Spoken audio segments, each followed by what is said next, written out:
panahon ngayon, lalo na dito sa Liga.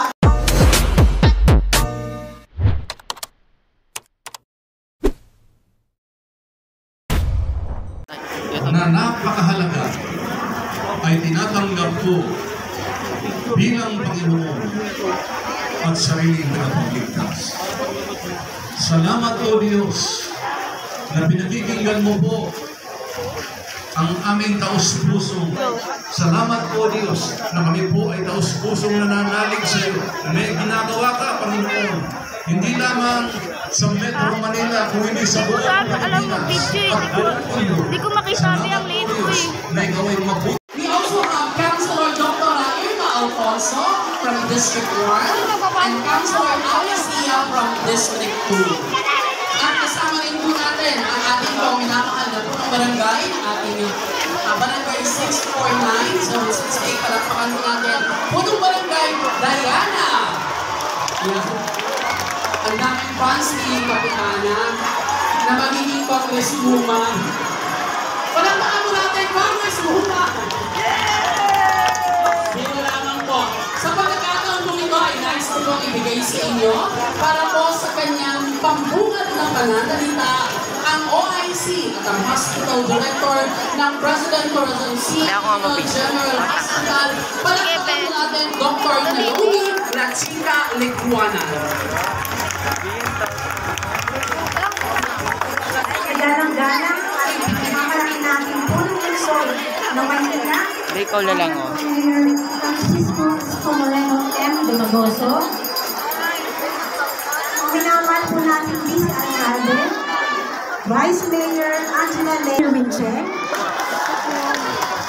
Mula sa ang ating mga konsehales mula sa dalawang distrito, sa pamumuno ng Councilor Juanio Pangcon, Shebo Romeo, J.B. Ison, at Bobby Espiritu. Sa mga nanananging panahongin mula sa Department of Health, sa pamumuno ni Dr. Lester Tan at Engineer Christine Tan, mga taga-PhilHealth, sa pamumuno ni Sir Walter Macaresa, mga department heads, Barangay Chairman Diana Espinosa, at Sinasabi na po ang mga kasali na doktor dito. na distrito, fellow doctors, friends, isang makapalang umaga po sa atin. Napakapalag natin sa katawan ng ating Ayan nome. po. Ang dami po namin nandito. Iniintay po namin si Iskon. Hindi po ata siya tutuloy. Palagi po na sinasabi sa lahat ng directional meeting namin, pinupukpok. Paseko. Ikaw maghawak. Ako yung gamit lang sa kamay mo. Ayan po ang hospital na matapos na po nila gawin. Yan po ang pangalan. Pres Corazon C. Aquino General Hospital.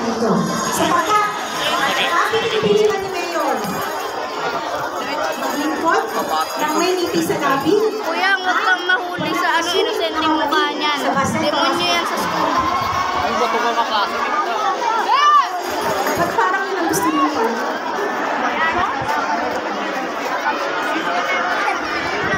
Alam niyo ba, yung hospital na nakikita niyo, napakaganda. Parang private hospital.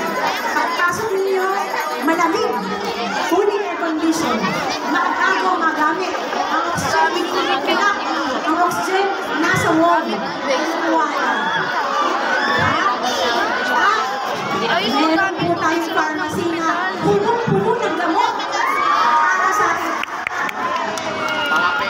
Pagka-set up ng 7 days ang bibigay sa inyo. Ayan po. Makikita po natin marami po silang supply sa hospital. Yan ang maintenance. Ngayon, 15 days na nakalating buwan. Pero pagdating ng araw, isang buwan. Buwan na tayo pupunta dito para kumuha ng maintenance, medication. Salita mo sama. Kasi po, may silang po. Huwag ka magsasalita ng masama din ah. Gusto ko sabihin sa inyo na napakapalag natin dahil Barangay Paseko lang ang barangay na may sariling ospital. Yung aming ospital, per district po yun. District 1 hanggang 6. Pero, so, Hindi ka lang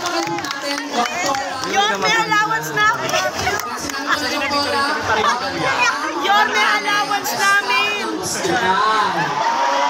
Pag may mataray na staff, anong gagawin? Sampalin. Ano po sasabihin mo? Since kailangan po ang barangay na may sariling hospital, Papa, blatter.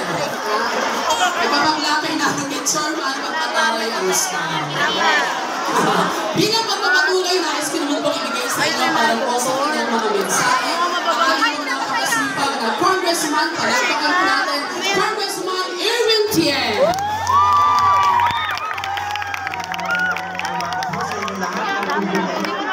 Binabati ko po lahat ng aking mga kasama dito sa Paseco, sa headed by Chairman Diana Espinosa. Nakita ko po may mga chairman po tayo sa kabilang mga barangay sa dito ngayon. Binabati ko po ang mga opisyalis ng Department of Health. Of course, ang ating City Council sa pamumuno ni Pajoy. Kung pa rin yung mag-ribon sa atin. Andun po ang stage. At di ko makita. Yung kamabot. Andun po banda. Andun po banda yung stage. Shit, di ko makita. Andun po banda. Dito yung makita, Bi. Hanapin ako ni Mama. Wala pa rin. Bi, bulog na ako. Bi, wag mo makulit yung kamay mo, Bi.